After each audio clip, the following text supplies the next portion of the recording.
سے پوچھا رو رو کے یہ مختار نے سجاد سے پوچھا، سنتا تھا کہ سرکار جلایا گیا بستر، کلثوم کی زینب کی اتاری گئی چادر، اتاری گئی چادر، کیا غیظ علمدار کو آیا نہیں اس پر، رو رو کے یہ مختار نے سجاد سے پوچھا، سرور کے عزادار نے سجاد سے پوچھا، رو رو کے یہ مختار نے سجاد سے پوچھا، ایک پل کو میرے سینے سے لگ جائے مولا، میں کچھ نہیں پوچھوں گا یہ فرمائیے مولا، یہ فرمائیے مولا، عباس کہاں تھا مجھے بتلائیے مولا، رو رو کے یہ مختار نے سجاد سے پوچھا، سرور کے عزادار نے سجاد سے پوچھا، رو رو کے یہ مختار نے سجاد سے پوچھا، کیا گزری ہے سادات پہ مختار نہ پوچھو، مختار بہتر تھے فقط شاہ یاور، مختار چلا گردن شبیر پہ خنجر، مختار نگاہوں میں وہ جو خوب بھرا منظر، مختار سکینہ کے بھی چھینے گئے گوہر، چھینے گئے گوہر، ہم سب ہیں مصیبت میں گرفتار نہ پوچھو، کیا گزری ہے سادات پہ مختار نہ پوچھو، مختار چھنی زینب کلثوم کی چادر، مختار جلایا گیا گہوار اصغر، مختار ہم ہیں اور ہے بس خاک کا بستر، مختار ستاتے ہیں بہت ہم کو ستمگر، بہت ہم کو ستمگر، ہم سب ہیں مصیبت میں گرفتار نہ پوچھو، کیا گزری ہے سادات پہ مختار نہ پوچھو، مختار بہت غم کی گھٹا ہم پہ چھائی، مختار میرا مر گیا 6 ماہ کا بھائی، عابد نے مصیبت و شرر اپنی سنائی، کاشف بھرے دربار میں روتی تھی خدائی، روتی تھی خدائی، ہم سب ہیں مصیبت میں گرفتار نہ پوچھو، کیا گزری ہے سادات پہ مختار نہ پوچھو،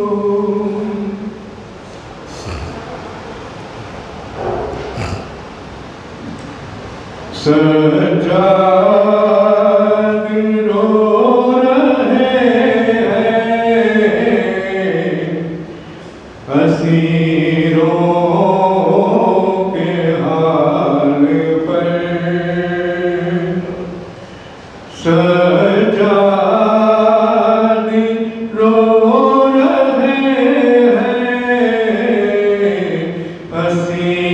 اسیروں کے حال پر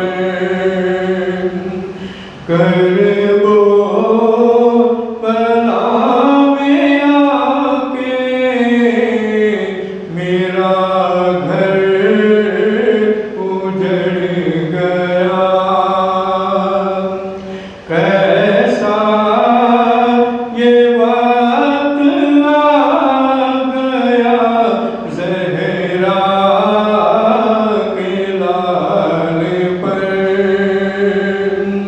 کرب و بلا میں آ کے میرا گھر اجڑ گیا. ظلم و ستم میں ہائے گرفتار ہو گیا. وقت مدد تھا اور میں بیمار ہو گیا. شکوہ کروں میں کس کا ہے قسمت زوال پر کرب و بلا میں آ کے میرا گھر اجڑ گیا. کوہ علم میں ٹوٹا ہے کیسا میرے خدا. بازو بدا ہے اور ہے سب بھی بے ردان. ہر ظلم ہو رہا ہے محمد کی آل پر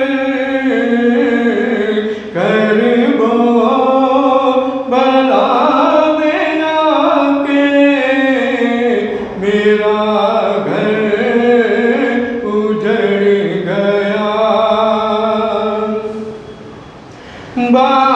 بازار شام اور برہنہ ہے بیبیان.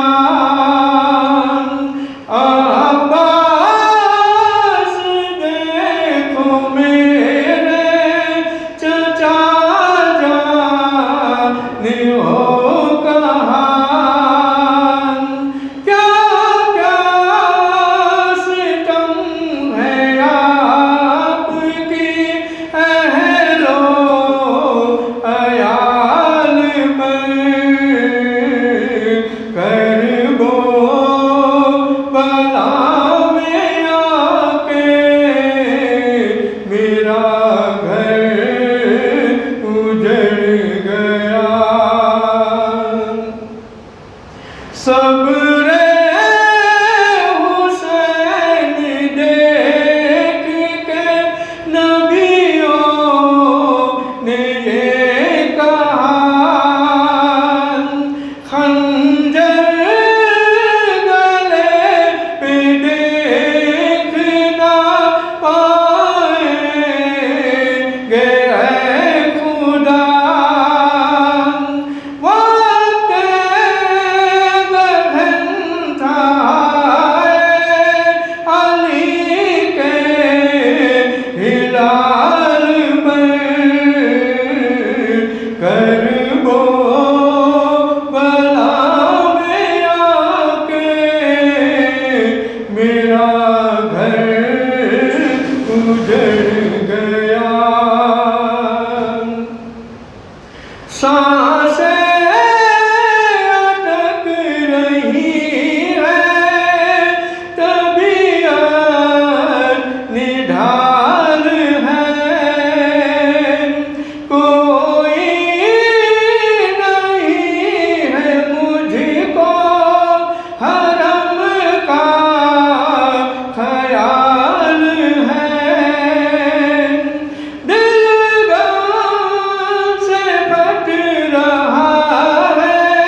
گھر اجڑ گیا کیسا یہ وقت آ گیا زہرا کے لال پر کرب و بلا میں آ کے میرا گھر اجڑ گیا ظلم و ستم میں ہائے گرفتار ہو گیا وقت مدد تھا اور میں بیمار ہو گیا شکوہ کروں میں کس کا قسمت زوال پر کرب و بلا میں آ کے میرا گھر اجڑ گیا أعوذ بالله من الشيطان اللعين الرجيم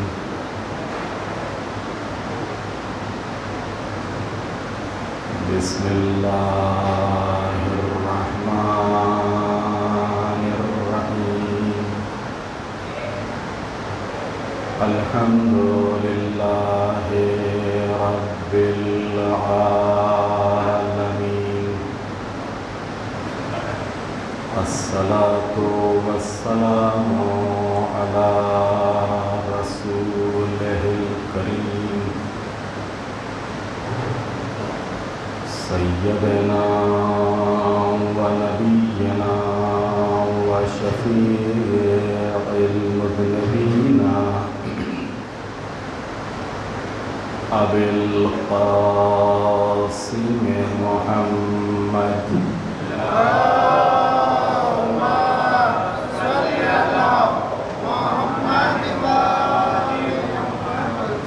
وآله الطيبين الطاهرين المعصومين المظلومين ولعنة الله على أعدائهم أجمعين من يومنا هذا إلى قيام يوم الدين رب اشرح لي صدري ويسر لي أمري واحلل عقدة من لساني يفقهوا قولي أما بعد فقد قال الله الحكيم في القرآن الكريم بسم الله الرحمن الرحيم إن تنصروا الله ينصركم ويثبت أقدامكم صلوات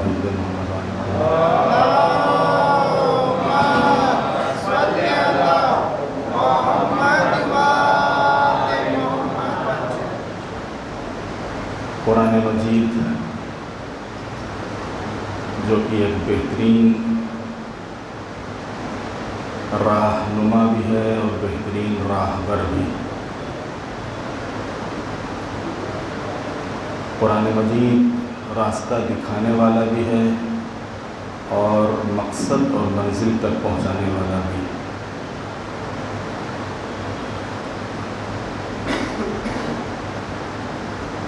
اسی قرآن مجید میں ارشاد ہو رہا ہے کہ اگر تم اللہ کی مدد کرو گے تو اللہ بھی تمہاری مدد کرے گا، اور صرف مدد ہی نہیں کرے گا بلکہ تم کو ثابت قدم بنا دے گا.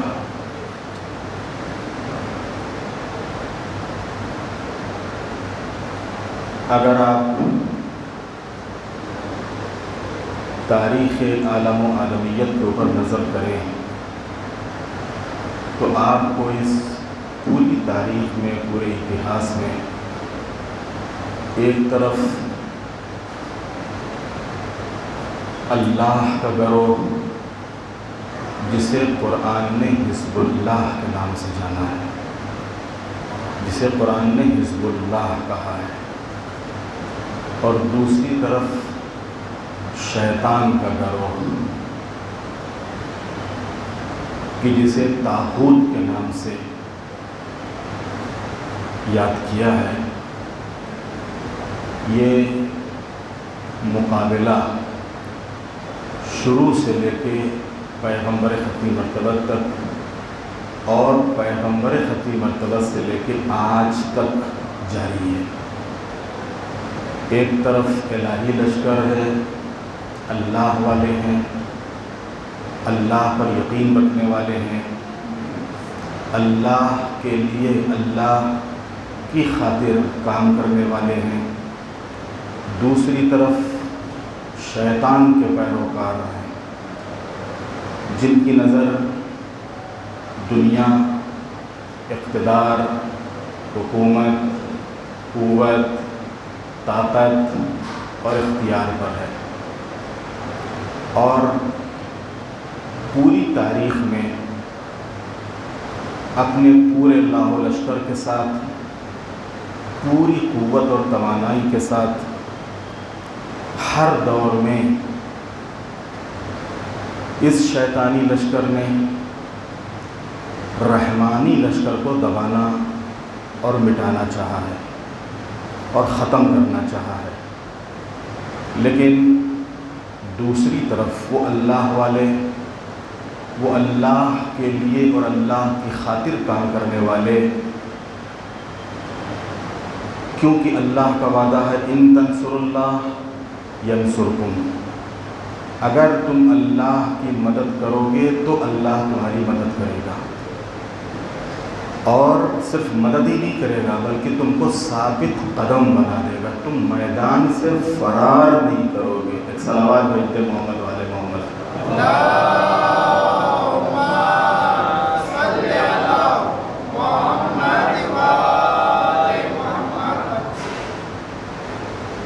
جہاں ہمارے سامنے قرآن مجید نے بہت سی مثالیں پیش کی ہیں، بہت سی قوموں کی مثالیں ہیں۔ جناب ابراہیم کی جن کے سامنے نمرود اور پوری نمرودیت تھی، جناب موسیٰ کی جن کے سامنے فرعون اور پوری فرعونیت تھی، لیکن جناب ابراہیم کے پاس کچھ نہیں تھا، اکیلے تھے، کوئی لشکر نہیں تھا، لیکن صرف اللہ کی ذات کے اوپر یقین اور اطمینان، اور اسی اللہ کی ذات پر یقین اور اطمینان نے ان کے اندر ثابت قدمی پیدا کر دی تھی، کیونکہ اللہ کا وعدہ ہے کہ تم کو ثابت قدم بنا دے گا۔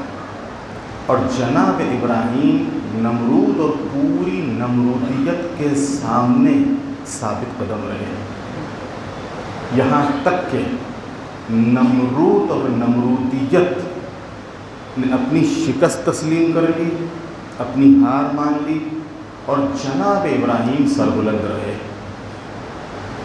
اسی طریقے سے جناب موسیٰ کے دور میں جب جناب موسیٰ مدین سے مصر کی طرف چلے ہیں، سامنے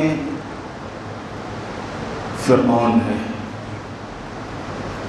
کہ جس کے خوف سے ہی جناب موسیٰ نے مصر کو چھوڑا تھا۔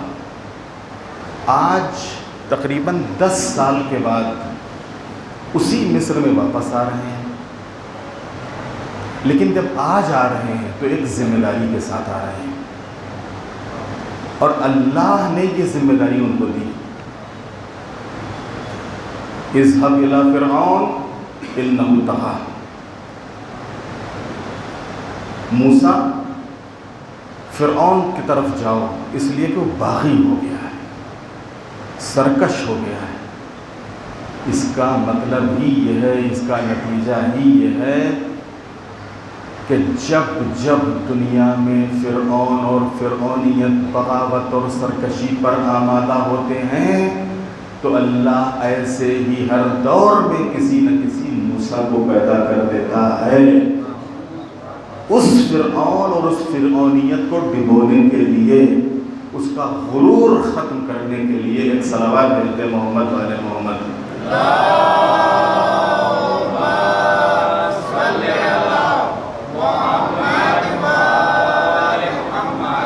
جناب موسیٰ آئے مصر، ظاہر سی بات ہے کہ سامنے فرعون ہے، اور جو خود جناب موسیٰ کی تلاش میں ہے کہ موسیٰ ملیں تو ان کو ہم قتل کریں، موسیٰ ملیں تو ان کو ہم سزا دیں، اور وہی موسیٰ فرعون کے دربار میں جا رہے ہیں، اور دربار میں آئے اور وہ سارے حالات اور واقعات، اب اس کا یہاں پر موقع نہیں ہے کہ ان کی تفصیلات بیان کی جائے۔ جناب موسیٰ نے اسے اللہ کی طرف دعوت دی، اور جو گفتگو ہوئی ہے اور اس میں جناب موسیٰ کی جو دلیلیں تھیں، ان دلیلوں کے سامنے، ان ثبوتوں کے سامنے فرعون مبہوت ہو گیا۔ نتیجہ یہ کہ اس نے موسیٰ کو اپنے لیے خطرہ سمجھا کہ یہ مصر میں اگر ہیں تو مصر میں ان کا رہنا ہی ہمارے لیے خطرناک ہے، لہٰذا موسیٰ کا پیچھا کیا۔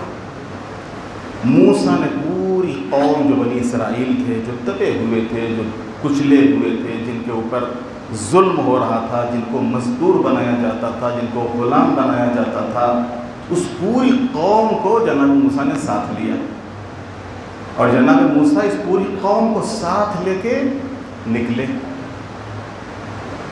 اب پہنچے کہاں موسیٰ؟ نیل کے کنارے، آگے دریا بہہ رہا ہے، پیچھے فرعون کا لشکر آ رہا ہے، پیچھے فرعون کا لشکر آ رہا ہے۔ ایک مرتبہ قوم والے کہتے ہیں کہ موسیٰ ہم تو مر گئے، ہم تو مر گئے، آگے دریا ہے، پیچھے لشکر ہے، ہم کہاں جائیں گے؟ اس موقع کے اوپر جناب موسیٰ نے کہا تھا قرآن میں، وہ رہتی دنیا تک کے لیے نقش ہو گیا کہ اللہ ہمارے ساتھ ہے، اللہ ہمارے ساتھ ہے، میرا رب میرے ساتھ ہے۔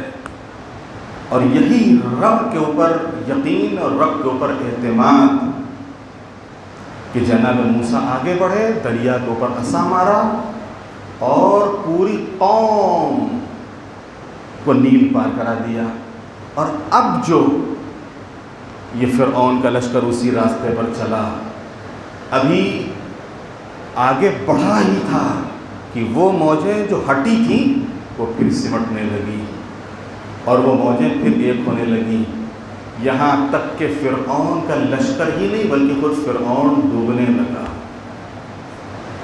فرعون غرق ہونے لگا۔ آواز دی، موسیٰ میں تمہارے رب پہ ایمان لاتا ہوں،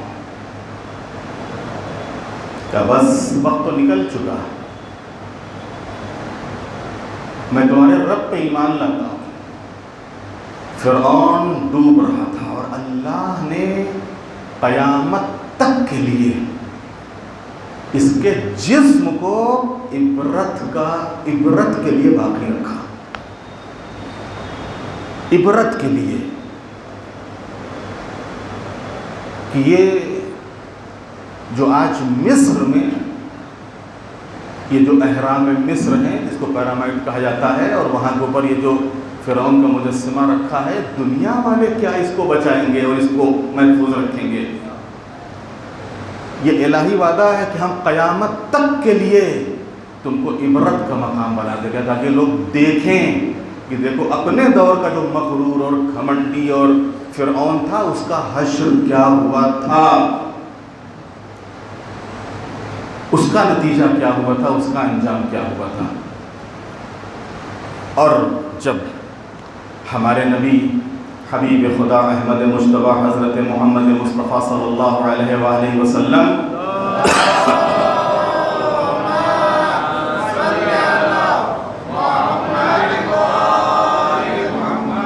کا زمانہ آیا تو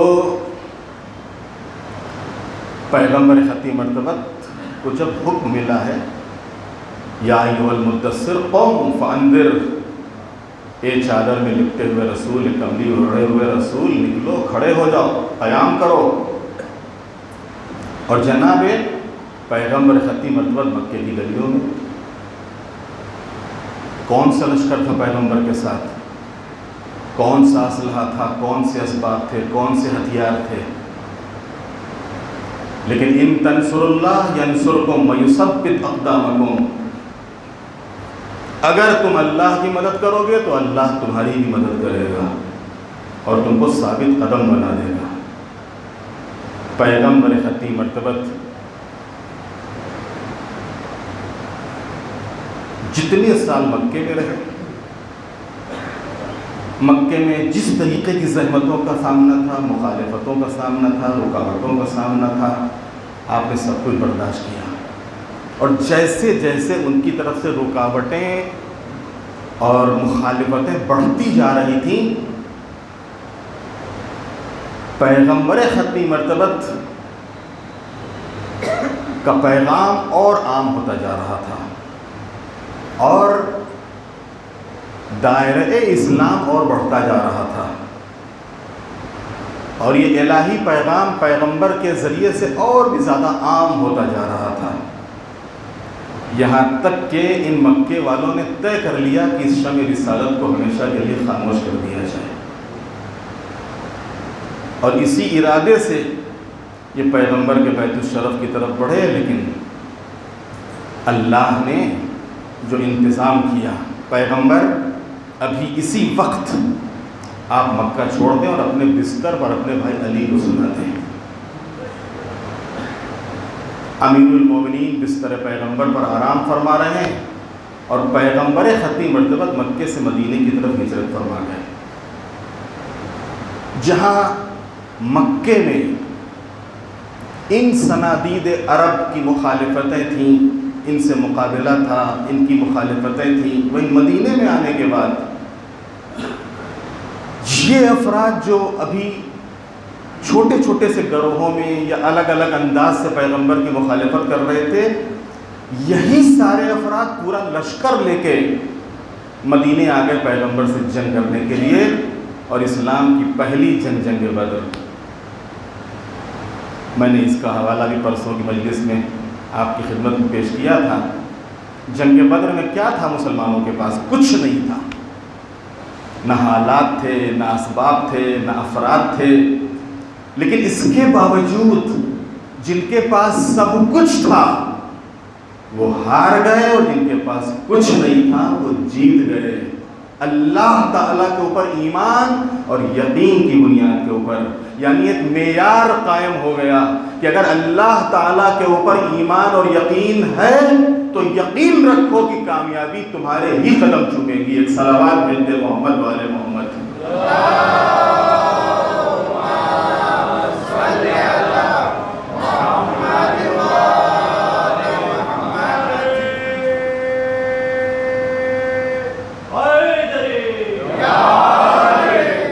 کامیابی تمہارے ہی قدم چومے گی۔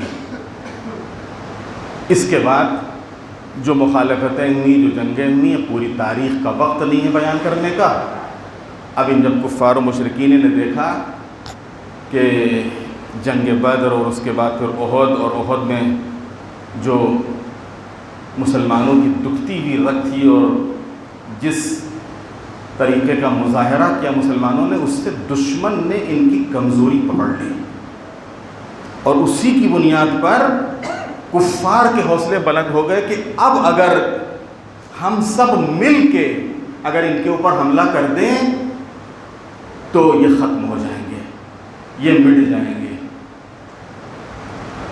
اور اسی جنگ کو جنگ احزاب کہتے ہیں. حزب کہتے ہیں گروہ کو، احزاب یعنی سارے گروہ، سارے لشکر. اسی کا دوسرا نام جنگ خندق ہے کہ جہاں کفار و مشرکین کے جتنے بھی گروہ تھے، جتنے بھی لشکر تھے، سب مل کے آ گئے. لیکن یہ سارے لشکر اسلام کے مقابلے میں لشکر اسلام کو للکار رہا تھا. عمرو پیغمبر کے خیمے کے قریب آ کے پیغمبر کے خیموں میں نیزہ چھپو کے کہہ رہا تھا کوئی ہو تو نکلے، ہمت ہو تو آؤ، مقابلہ کرو. اور اسی درمیان پیغمبر نے جو پیغمبر کے ساتھ افراد اس جنگ میں جنگ کرنے کے لیے گئے تھے ان پر حجت تمام کی اور پھر علم اسلام مولا امیر المومنین کے حوالے کیا. اور علم اسلام مولا امیر المومنین کے حوالے کرنے کے بعد پیغمبر نے اس جنگ میں کامیابی کی ضمانت دی. آج یہ علی نہیں جا رہے ہیں، یہ کل ایمان ہے، یہ کل ایمان ہے. کل ایمان کل کفر کے مقابلے میں جا رہا ہے. یہ کل ایمان کل کفر کے مقابلے میں نہیں جا رہا ہے. پیغمبر بتا لے رہے ہیں کہ اگر آج کفر کو شکست ہوئی کی شکست ہوگی اور یہ کفر کی شکست نہیں ہوگی، یہ آج کل کفر کو شکست ہو جائے گی. اور آج جنگ میں علی کامیاب نہیں ہوں گے بلکہ کل ایمان کامیاب ہو جائے گا. ایک صلوات بھیجتے محمد والے محمد.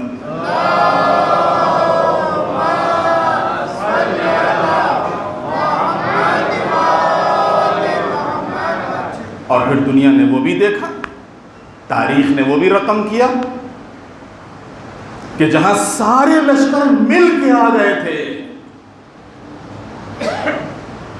اللہ نے دشمنوں کے اوپر روب طاری کر دیا. روب دیکھیں، ایمان کا ایک روب ہوتا ہے. یہ روب خود انسان کا نہیں ہوتا ہے، یہ اللہ کی طرف سے عطا کیا ہوا روب ہوتا ہے کہ جو ایمان کی طاقت کی بنیاد پر حاصل ہوتا ہے. اور یہی وہ روب ہوتا ہے کہ جہاں کے اوپر تعداد کم ہوتی ہے، افراد کم ہوتے ہیں، اسباب کم ہوتے ہیں، سامنے والا پورے لاہ و لشکر کے ساتھ ہوتا ہے لیکن وہ ڈرتا ہے اور یہ ہمت سے کام لیتا ہے. ایک صلوات بھیجتے محمد والے محمد.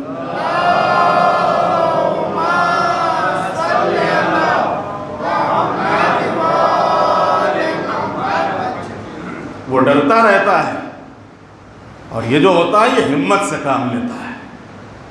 اگر آج آپ نگاہ کیجئے تو حقیقت میں آج ایران کے بالکل یہی صورتحال ہے کہ جہاں کفر کے جتنے لشکر ہیں سب ایک طرف ہیں. کہنے کے لیے خالی امریکہ ہے، کہنے کے لیے خالی اسرائیل ہے، جتنے کفر کے لشکر ہیں سب ایک طرف اور یہ ایران ایک طرف.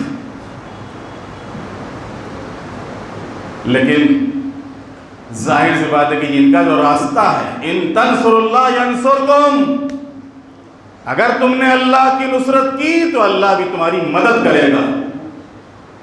وَيُثَبِّتْ أَقْدَامَكُمْ. آج دنیا حیران ہے، پریشان ہے کہ ان کے پائے سے بات میں ذرا بھی جنبش کیوں نہیں ہو رہی ہے، یہ ہل کیوں نہیں رہے ہیں، یہ اپنی شکست کیوں تسلیم نہیں کر رہے ہیں، یہ اتنی بڑی بڑی طاقتوں کے سامنے سر تسلیم خم کیوں نہیں کر رہے ہیں. کیونکہ یہ جانتے ہیں، یہ قرآن کا وعدہ ہے کہ اگر تم نے اللہ کے لیے قیام کیا ہے اور اللہ کی نصرت کی ہے تو اللہ تمہاری مدد کرے گا. اور صرف مدد ہی نہیں کرے گا بلکہ تم کو ثابت قدم بنا دے گا. یہ آج ثابت قدمی اسی ایمان کی بنیاد پر ہے، یہ ثابت قدمی اسی یقین کی بنیاد پر ہے.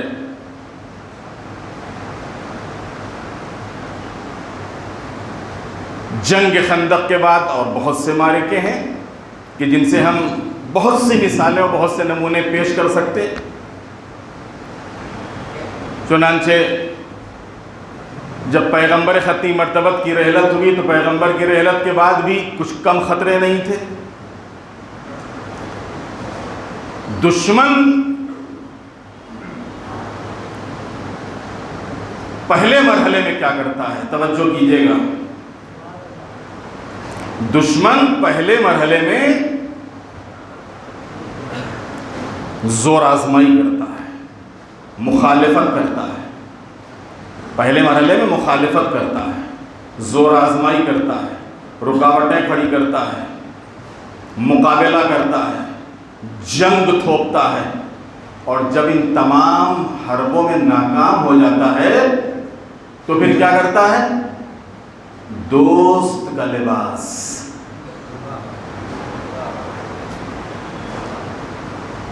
کہ اب ان سے ہم اس طریقے سے کامیاب نہیں ہو پائیں گے، ان سے اس طریقے سے ہم جیت نہیں پائیں گے. کیا اب کیا کیا جائے؟ کہ انہی کی صفوں میں شامل ہو جاؤ، انہی کا مذہب ظاہر کرو، انہی کا دین ظاہر کرو، ان کا عقیدہ ظاہر کرو، ان کے جیسا لباس پہن لو، ان کی جیسی باتیں کرنے لگو، اور پھر انہی کے درمیان میں رہ کے اندر سے ان کو کمزور کرو، اندر سے ان کو کمزور کرو. حقیقت میں آج اگر آپ ایران کو دیکھیں تو بالکل یہی صورتحال ہے. مخالفت کی، مقابلہ کیا، لشکر بے لشکر جو ہے بھیجے، جب ناکام ہو گئے تو کہا کہ خود اندر سے کمزور کرو، اندر سے پھوڑو ان کو. اب جب اس میں بس نہ چلا تو کہا کہ اب سب لشکر لے کر آ جاؤ. لیکن انشاءاللہ جس طریقے سے اب تک ہر موقع کے اوپر، ہر موڑ کے اوپر، ہر وقت ان کو شکست ہوئی ہے، اگرچہ واقعی ایران کے لیے بڑا سخت وقت ہے، بڑا آزمائش کا وقت ہے، دعا کا وقت ہے، مناجات کا وقت ہے، لیکن انشاءاللہ کامیابی ایران کا مقدر ہے، اور ایران ہی کو انشاءاللہ کامیابی اور فتح عطا ہوگی. اور یہ صاحبان ایمان، یہ علی والے، یہ کربلا والے کہ جنہوں نے امیر المومنین کے راستے کو چنا ہے، جنہوں نے کربلا کے راستے کو اختیار کیا ہے، آج جناب مختار کی شہادت کی شب ہے، جنہوں نے جناب مختار والا انداز اختیار کیا ہے. جناب مختار کے لیے بڑا آسان تھا.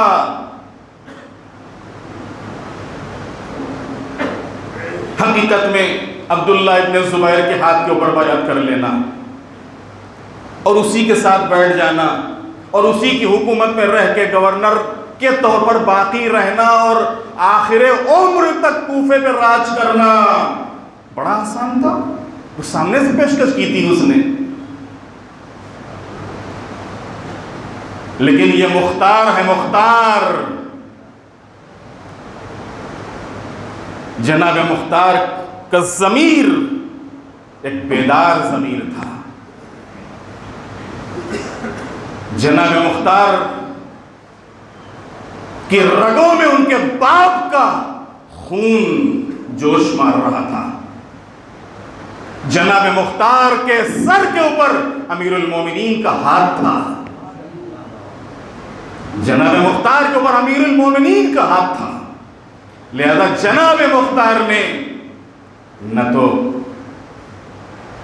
اس حکومت کو، نہ اس دنیا کو، نہ اس مال و زر کو، نہ اس مادیت کو، نہ اس حکومت کو، نہ اس اقتدار کو کہا نہیں، اگر ہم نے یہ سب اختیار کیا بھی ہے، اگر ہم یہاں تک پہنچے بھی ہیں تو ہمارا صرف اور صرف مقصد اس تخت کوفہ تک پہنچنے کا یہ تھا کہ جو کربلا میں جنہوں نے ہمارے آقا اور مولا کو شہید کیا ہے، انہی ملعونوں سے ایک ایک ملعون سے ہم بدلہ لیں، تاکہ ہمارے دل کو نہیں بلکہ خود جو ان کے وارث ہیں ان کے دل کو کچھ ٹھنڈک محسوس ہو جائے،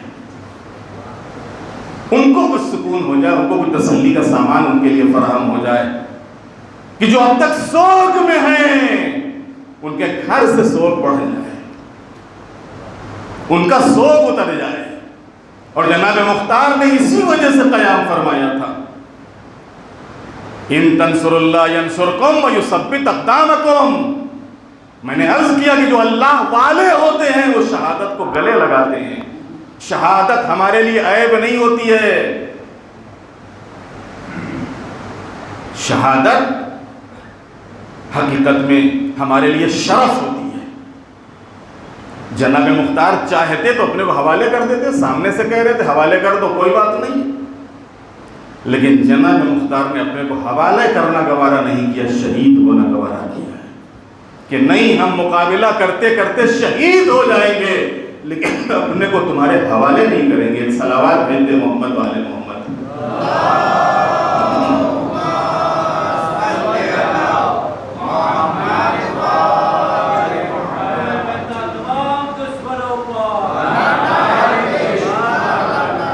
تو یہ ایک پوری تاریخ ہے، یہ پورا ایک اتہاس ہے۔ اگر آپ تاریخ کا مطالعہ کریں تو جہاں انبیاء کی تاریخ ہے، جہاں خود پیغمبر ختم مرتبت کی تاریخ ہے، وہیں ائمہ اطہار علیہ السلام کا زمانہ ہے، اور ان تمام زمانوں میں آپ کو یہ چیز ملے گی۔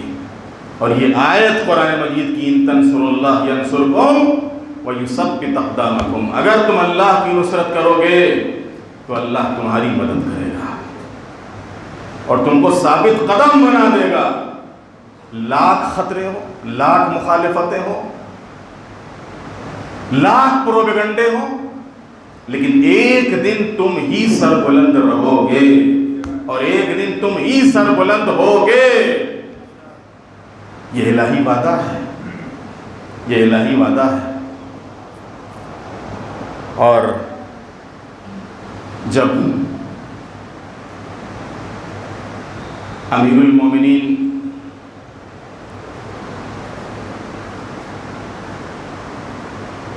کا دور خلافت آیا ہے تو اس امیر المومنین کے دور خلافت میں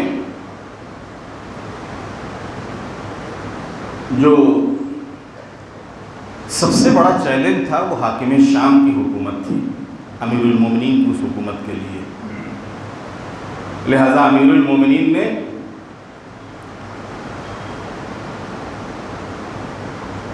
کوشش یہ تھی امیر المومنین کی کہ ان تمام معاملات کو بغیر جنگ کے حل کر لیا جائے۔ آپ نہج البلاغہ اٹھا لیجئے، کتنے خط ہیں جو امیر المومنین نے مختلف لوگوں کو بھیجے ہیں،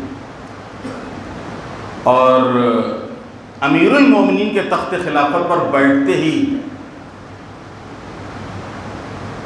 وہ دشمن بھی جو شام میں تھا، وہ مخالف جو شام میں تھا، وہ خود یہ سوچ رہا تھا اور سمجھ رہا تھا کہ علی کا وجود ہمارے وجود کو کبھی تسلیم کر ہی نہیں سکتا ہے۔ جانتا تھا کہ علی کبھی بھی ہمارے وجود کو تسلیم کر ہی نہیں سکتے ہیں، ہم کو قبول کر ہی نہیں سکتے ہیں۔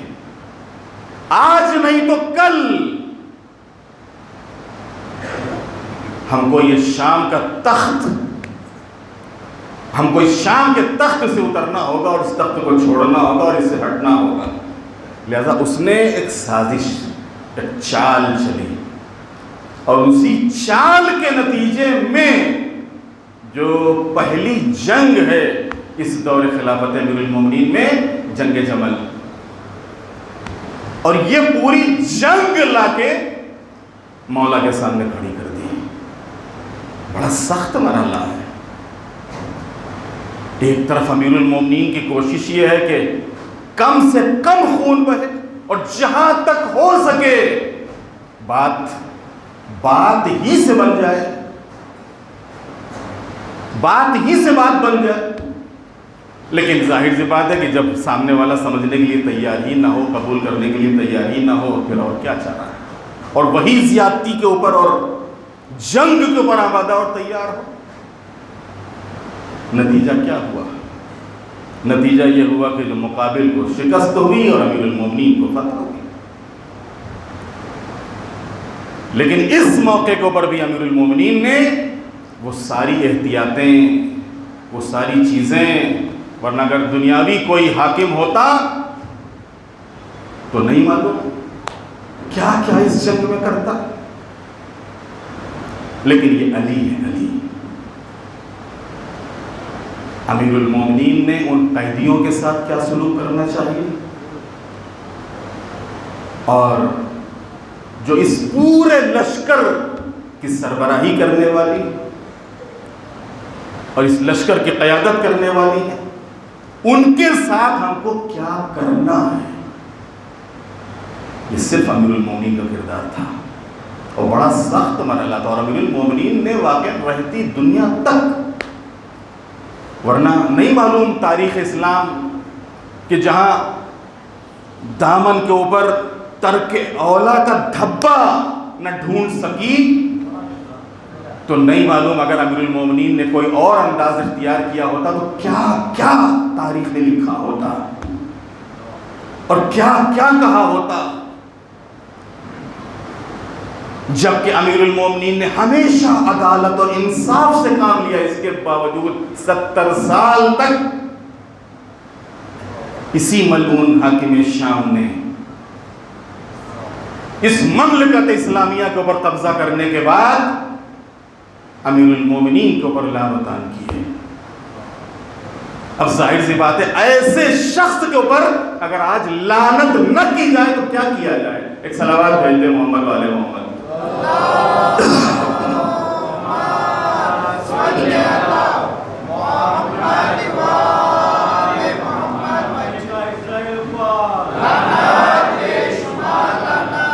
آپ حضرات تھوڑا تھوڑا سا آگے آ جائیے، جو درمیان کی جگہ ہے اس کو بھر دیجیے تھوڑا سا۔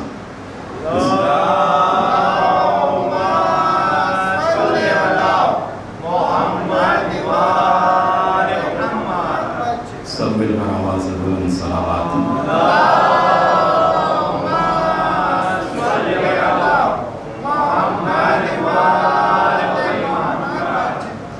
بہت سخت مرحلہ تھا امیر المومنین کے لیے، لیکن امیر المومنین نے جو کردار پیش کیا ہے،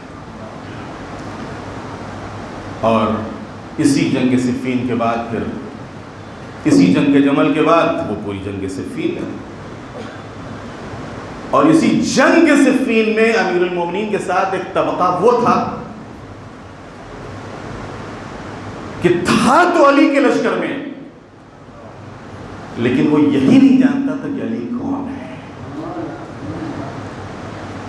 عزیزان محترم، محبت بہت اچھی چیز ہے، عقیدت بہت اچھی چیز ہے، عشق کرو، فخر کرو کہ ہم علی سے عشق کر رہے ہیں، محبت کرو، فخر سے کرو کہ ہم علی سے محبت کر رہے ہیں، لیکن بصیرت کے ساتھ، معرفت کے ساتھ، آنکھوں کو کھول کے۔ امیر المومنین کے لشکر میں، لیکن ان کو یہی نہیں پتا ہے کہ علی کا مقام کیا ہے، علی کا مرتبہ کیا ہے، علی کی شان کیا ہے، علی کون ہے۔ وہ شاید یہی سمجھ رہے تھے کہ علی دنیا میں جیسے دوسرے حاکم ہوتے ہیں ویسے ہی علی بھی ایک حاکم ہے، اور جیسے وہ فیصلے لیتے ہیں ویسے علی بھی فیصلے لیتے ہیں۔ ان کو یہ پتہ ہی نہیں تھا، یہ علم ہی نہیں تھا، اتنی معرفت ہی نہیں تھی کہ علی صرف کوفے کے اور اس پوری مملکت اسلامیہ کے حاکم نہیں بلکہ کائنات کے حاکم ہیں، کائنات کے حاکم ہیں۔ ان کو پتہ ہی نہیں تھا، ان کو معلوم ہی نہیں تھا، دھوکہ کھا گئے۔ جب معرفت نہیں ہوتی ہے، جب بصیرت نہیں ہوتی ہے، جب آنکھیں کھلی ہوئی نہیں ہوتی ہیں تو کیا ہوتا ہے؟ انسان دھوکہ کھا جاتا ہے، دشمن کی چالوں میں آ جاتا ہے، اور دشمن اس سے جو کروانا چاہتا ہے وہ کروا لیتا ہے۔ لہٰذا میں اپنے بچوں سے، نوجوانوں سے، جوانوں سے، تمام افراد سے یہ کہوں گا، یقیناً آپ محبت کرو خوب۔ معصومین علیہ السلام سے ہم محبت نہیں کریں گے تو کون کرے گا؟ امیر المومنین سے ہمیں عشق نہیں ہوگا تو کس کو عشق ہوگا؟ امام حسین سے ہمیں عشق نہیں ہوگا تو کس کو عشق ہوگا؟ لیکن آنکھیں کھلی رکھو، امیر المومنین اور ائمہ اطہار کی معرفت حاصل کرو، اپنے اندر بصیرت پیدا کرو۔ خود جو امیر المومنین کے ساتھ افراد تھے، جو مخلص افراد تھے، جناب مالک اشتر جیسے،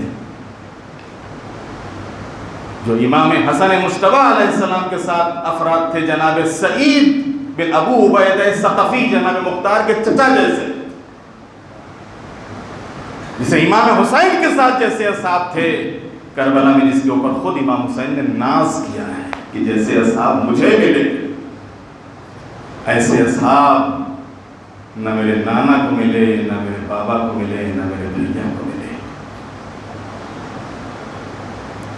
ایسے اصحاب نہیں ملے۔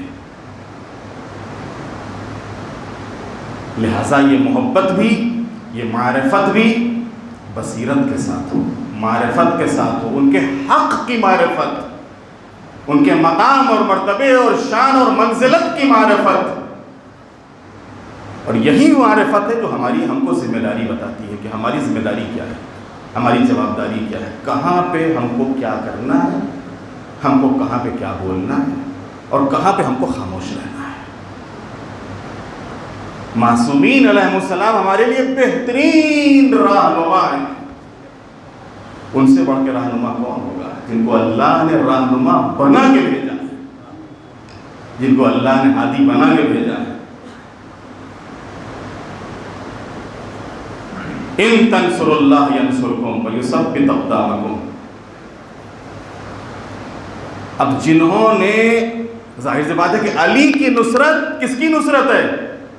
اللہ کی نصرت، لیکن جب علی کی نصرت سے منہ موڑا تو اللہ نے کہا اچھا اگر تم نے علی کی نصرت سے منہ موڑا ہے، ہمارا وعدہ تو علی کی نصرت سے ہے، ان تنصروا اللہ، اگر تم اللہ کی نصرت کرو گے تو اللہ تمہاری مدد کرے گا، لیکن اگر تم نے علی سے منہ موڑا تو اس کا مطلب کہ تم نے اللہ سے منہ موڑا، اور جب اللہ سے منہ موڑا تو اب تمہارا مقدر ذلت اور رسوائی ہی اور ہلاکت ہی ہوگی۔ ایک سلامات بھیجتے محمد والے محمد۔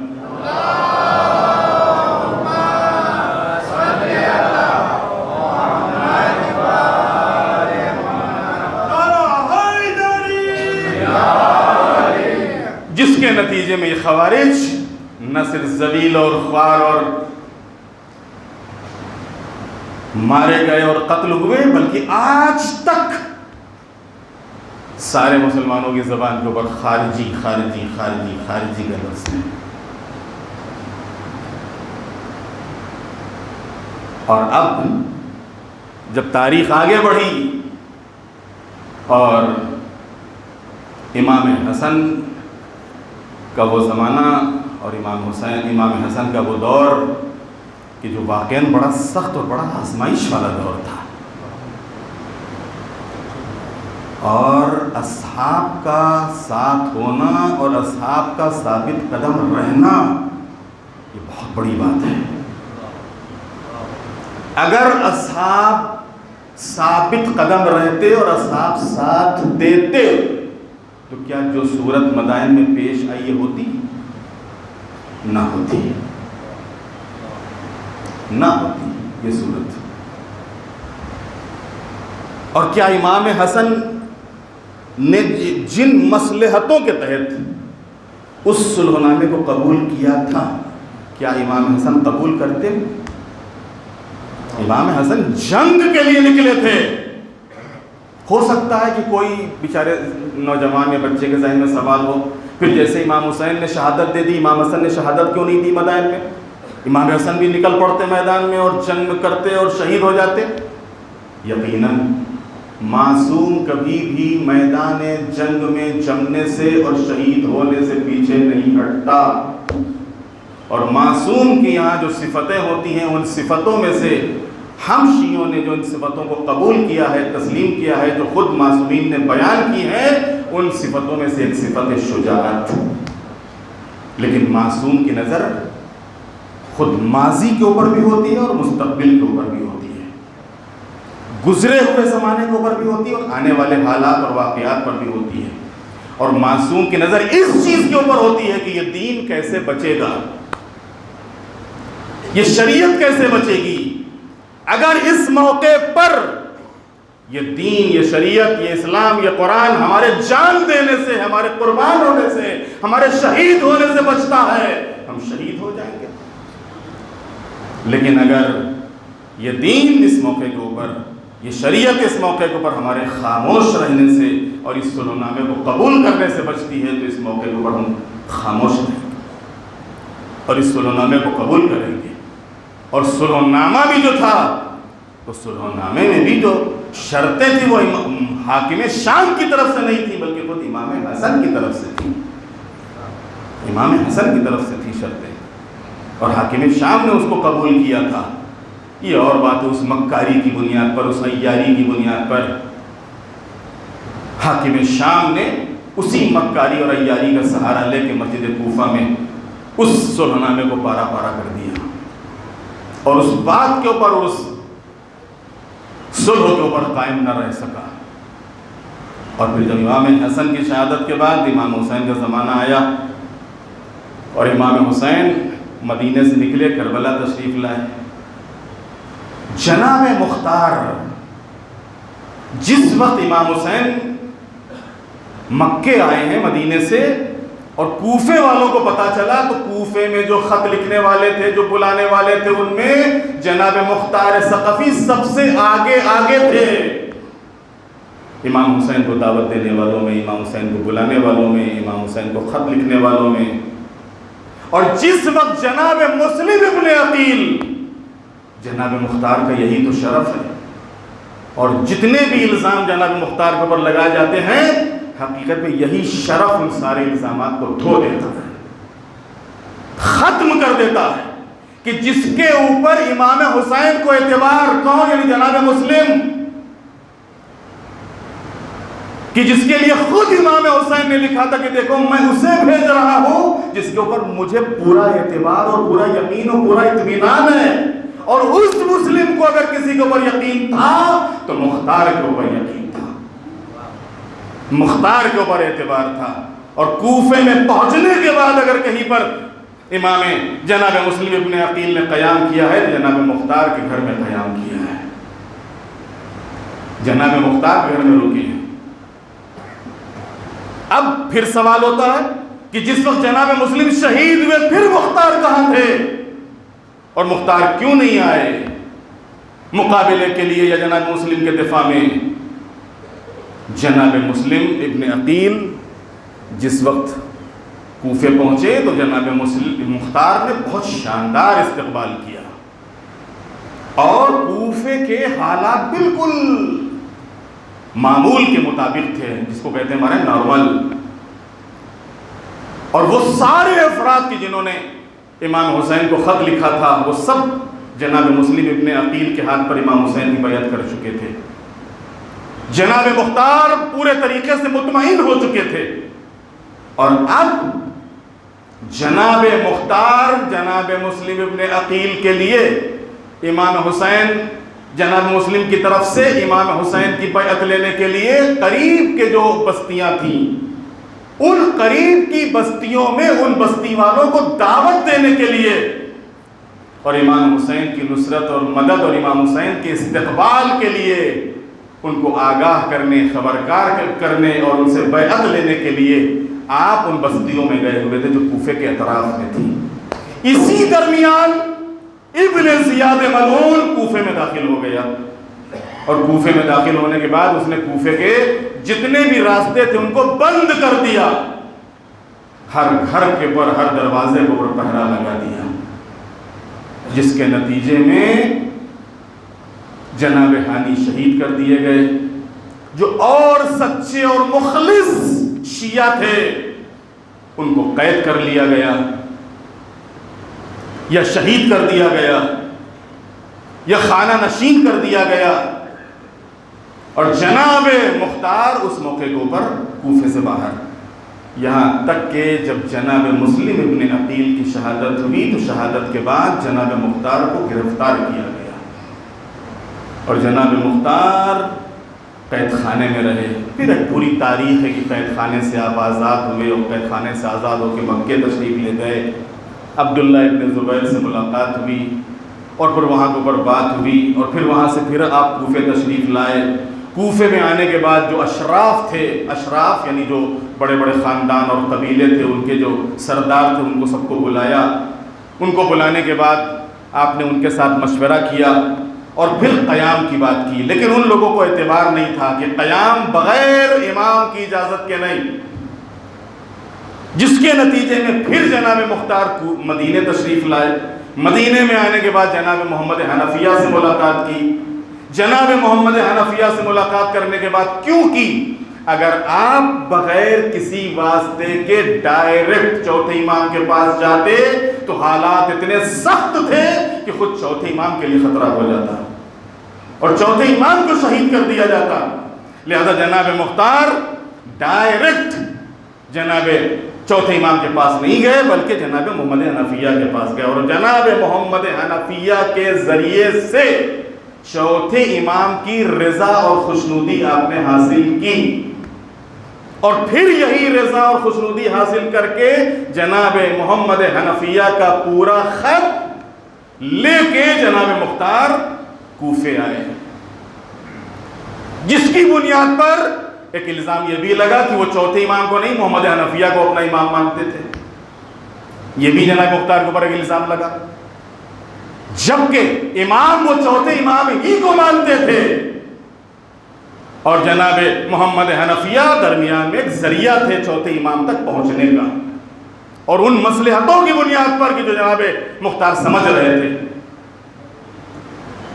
لہذا کوفے میں آنے کے بعد آپ نے ان لوگوں کو جمع کیا، ان کے سامنے وہ خط پیش کیا، سب نے نصرت کا وعدہ کیا، آپ کے ہاتھ کے اوپر بیعت کی، اور یہیں سے وہ قیام شروع ہوا کہ جس کو قیام مختار کہتے ہیں۔ قیام مختار،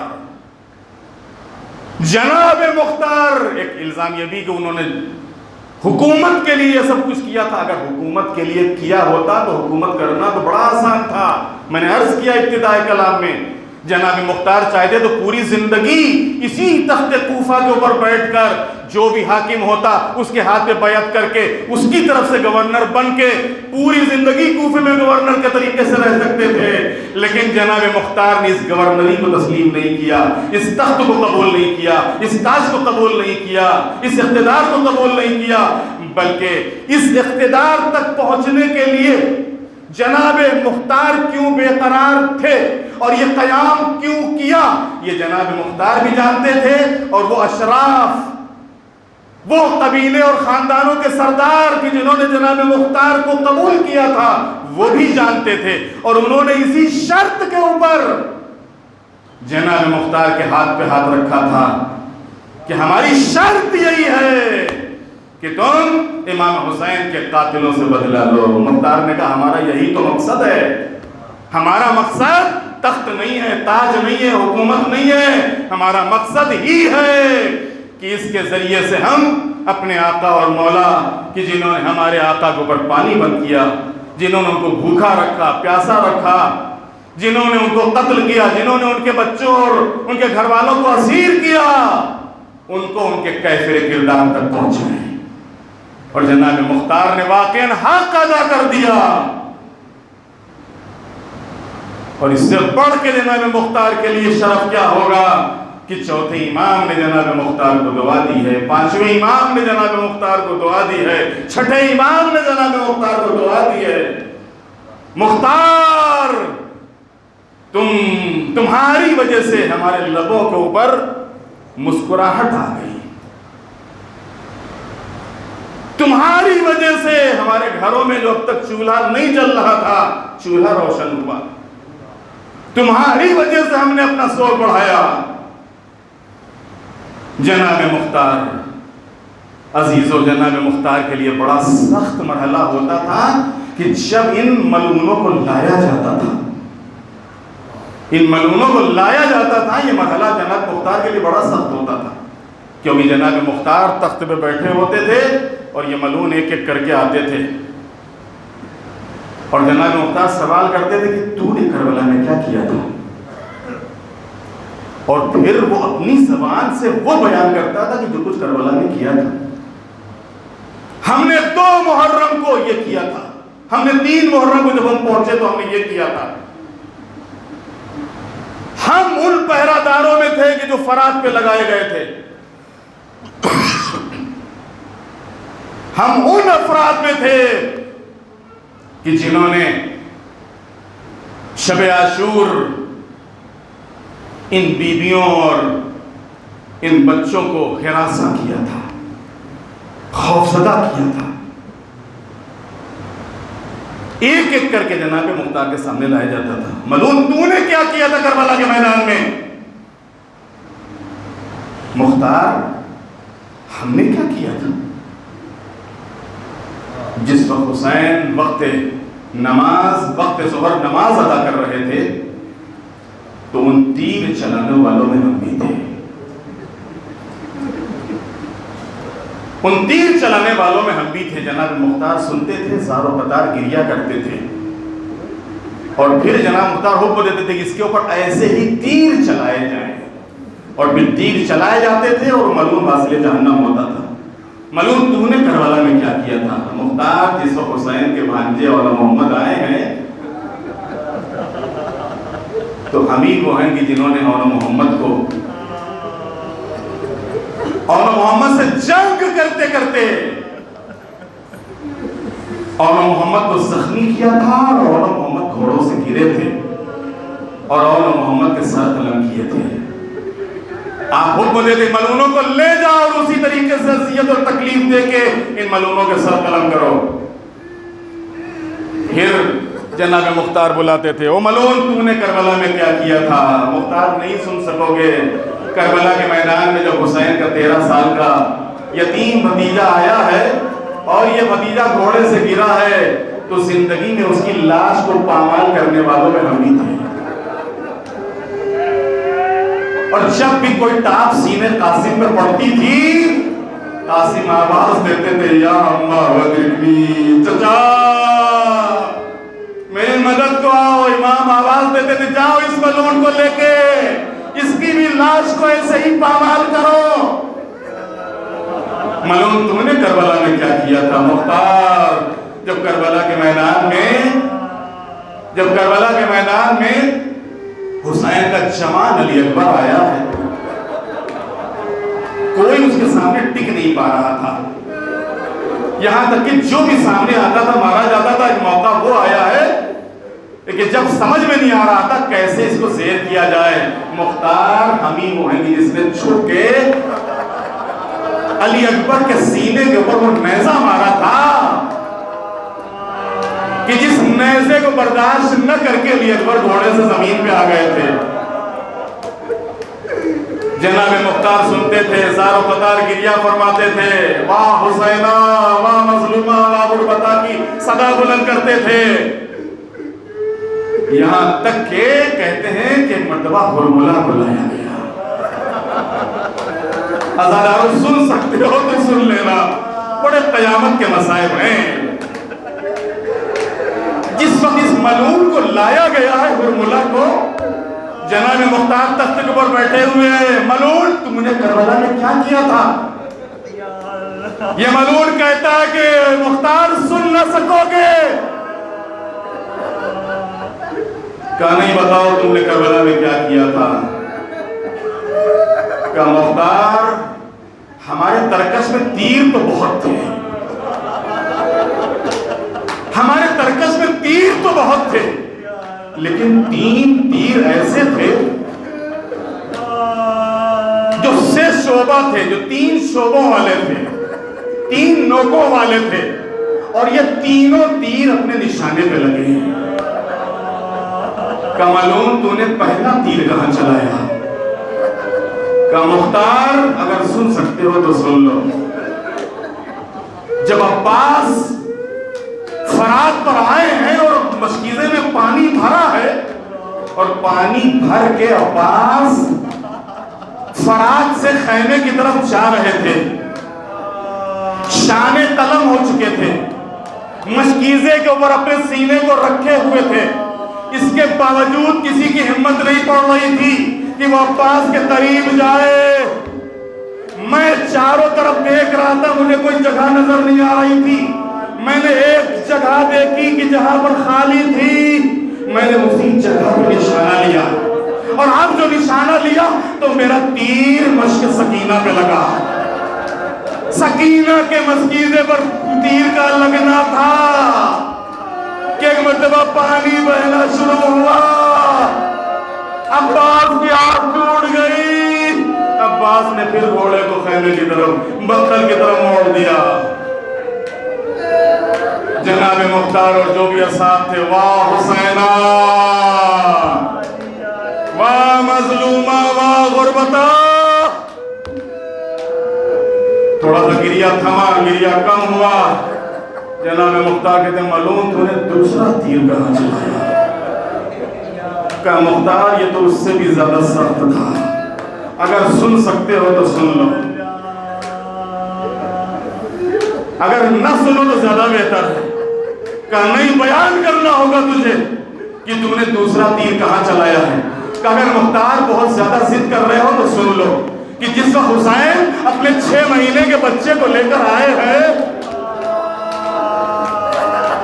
حسین اپنے 6 مہینے کے بچے کو لے کر آئے، پیاسا بچہ تھا، کبھی منہ کھولتا تھا کبھی بند کر دیتا تھا۔ حسین نے گرم ریتی کے اوپر حسین نے اس بچے کو لٹا دیا تھا، کوئی اس بچے کو پانی پلانے کے لیے، اس کے حلق میں 2 قطرے پانی ٹپکانے کے لیے آگے نہیں بڑھا۔ حسین نے بچے کو ہاتھوں پر بلند کیا، بیٹا حجت کو تمام کر دے۔ علی اصغر کے لبوں کے اوپر ہلکی سی مسکراہٹ آئی، فوج میں انقلاب کی کیفیت تھی۔ عمر سعد کو کچھ سمجھ میں نہیں آ رہا تھا، عمر سعد نے میری طرف دیکھا، عمر سعد، ایک مرتبہ عمر سعد نے میری طرف دیکھ کے اور بولا اقطع کلام الحسین، حسین کے کلام کو قطع کر دے۔ ادھر عمر سعد کی طرف سے اشارہ ملا، میں نے 3 چلے کمان میں جوڑا، چھوٹا سا بچہ تھا، 3 شعبے کا تیر تھا، اور اب جو میں نے پوری قوت اور طاقت کے ساتھ یہ تیر روانہ کیا، ینقلب السبیل، بچہ اپنے باپ کے ہاتھوں پر، تیر اتنا بھاری تھا کہ بچہ اپنے باپ کے ہاتھوں پہ پلٹ گیا۔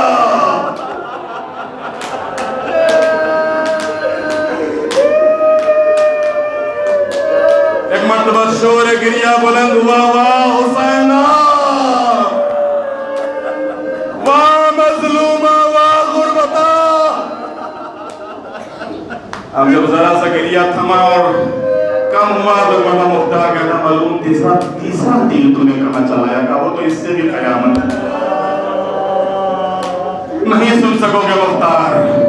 کہا نہیں، تجھے بتانا ہوگا کہ اگر ضد کر رہے ہو تو سن لو۔ حسین جب رخصت آخر کے بعد مقتل میں آئے ہیں اور جنگ کرتے جا رہے تھے، حملہ کرتے جا رہے تھے کہ ایک مرتبہ آواز آئی، حسین شجاعت کے جوہر دکھا چکے، صبر کا مظاہرہ کرو۔ اور حسین نے تلوار کو نیام میں رکھا، فاقین بھی فوجیں سمٹی، کوئی تیر مار رہا تھا، کوئی تلوار سے حملہ کر رہا تھا، کوئی پتھر مار رہا تھا، حسین گھوڑے پر جھوم رہے تھے۔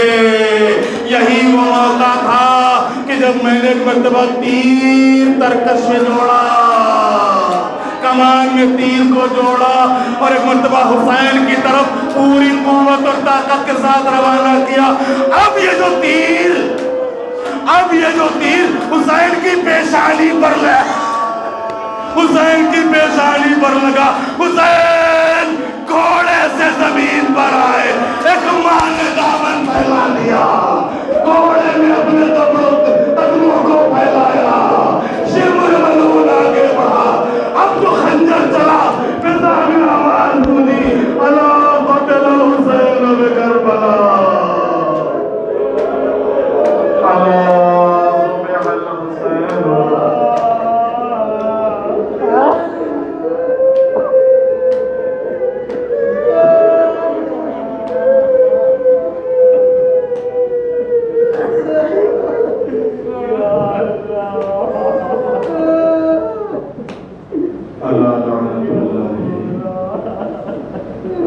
القوم الظالمين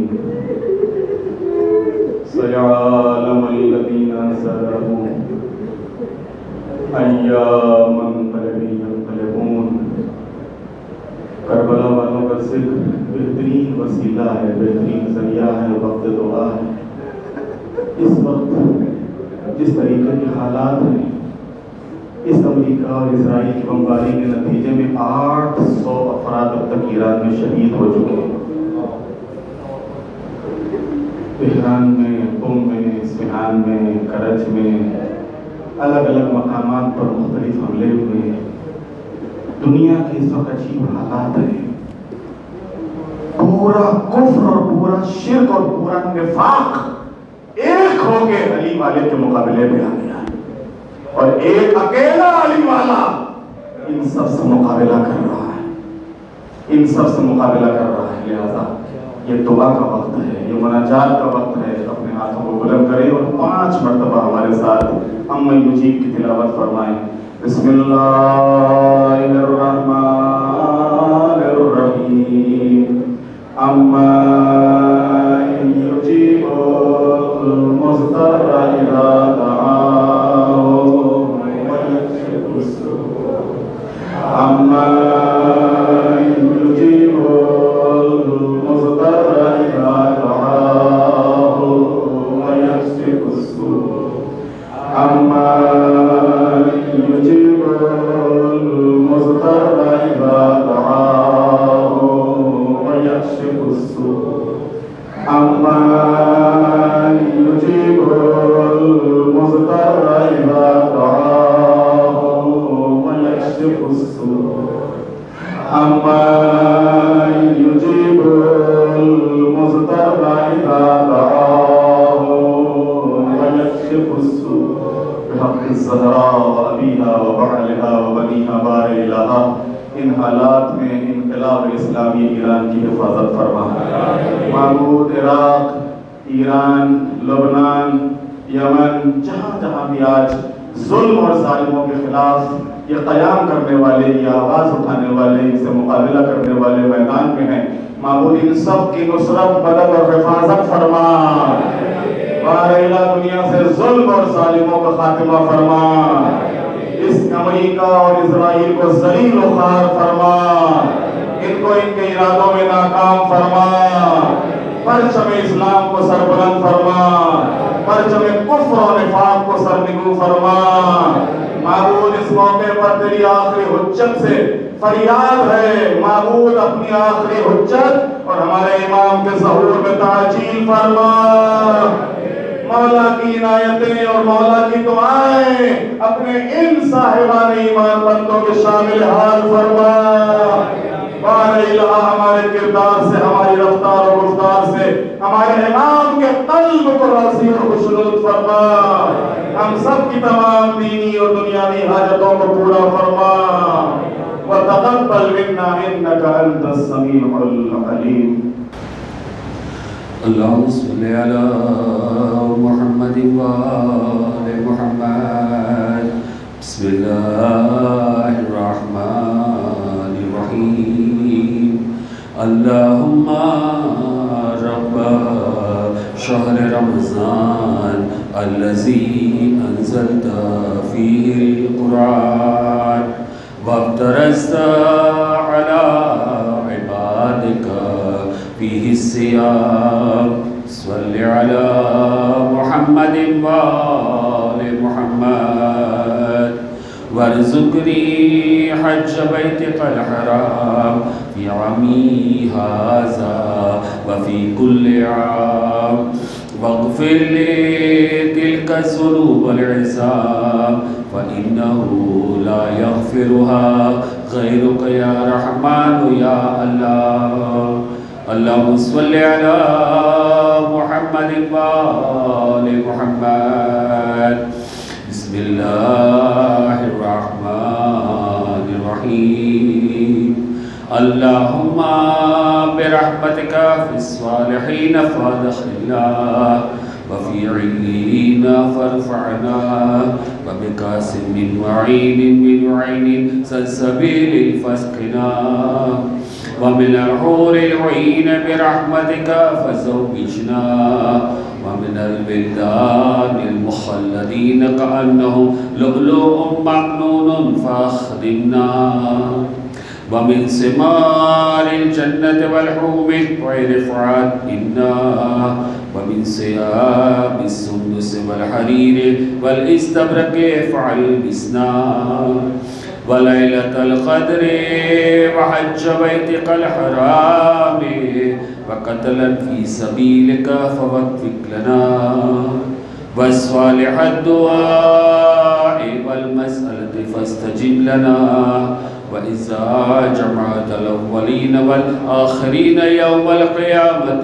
فارحمنا وبراءة من النار فاكتب لنا وفي جهنم فلا تغلنا وفي عذابك وهوانك فلا تبتلنا ومن الزقوم والزريع فلا تطعمنا ومن الشياطين فلا تجعلنا وفي النار على وجوهنا فلا تكببنا ومن ثياب النار وسرابيل القطران فلا تلبسنا ومن كل سوء يا لا إله إلا أنت بحق لا إله إلا أنت فنجنا اللهم صل على محمد